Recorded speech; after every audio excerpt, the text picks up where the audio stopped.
نگوید نفهمیدیم نگوید. از طرفی دست چپ من پهلوان از ایران آقا حسین پهلوان، از طرفی دست راست من پهلوان جمهوری تاجیکستان اکرام جان پهلوان. هر دو پهلوان ارزنده تاجیکستان ایران سالم هر دو پهلوان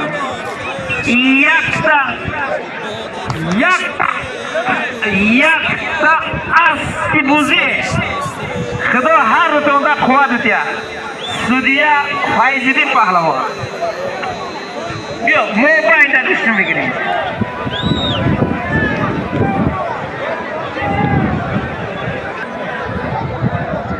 تمامی پهلوانا تماشابینا خوش آمدید به ناحیه یوان به قشلاق آبی موکی. همه کسا خوش آمدید.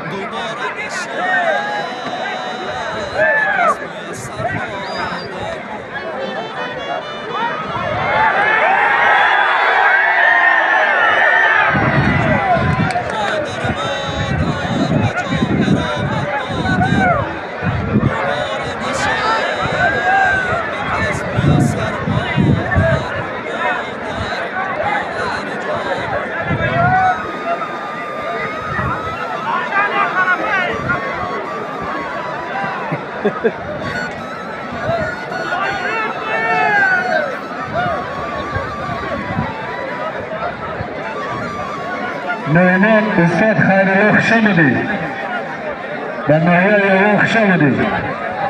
اینوی میشان حمزه اینا خوش آمدید میکنید. خوش آمدید.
هر دو پهلوان درام شید.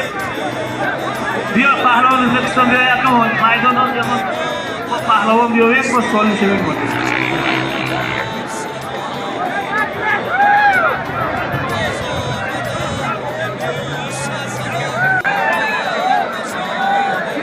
در میدان تاجیکستان ایران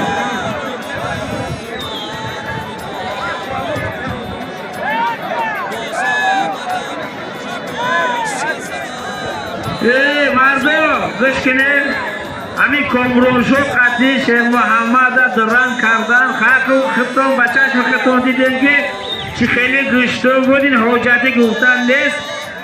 بیاین همین شیخ محمد پهلوان در میدان میبراریم. همین سولیم هم میمانیم و در نموش یکو تایی دیگه باشه بود اکشون اولا یکو میباته اگه سودیه دورت کرد اگه سه دست گفت بگیریم سه دست یکو نتیجه دلخواه نداد. این یکو چی نیست حق نشید. اینه شیخ محمد هم میبراریم در نومش همه سالم اینا شیر محمد پهلوان از جمله نصیب باسته بیاید غزل شو دولت بکیه تدخون قربانانیه باشم بیاید اینا خطی نبانیم پهلوان ازبکستان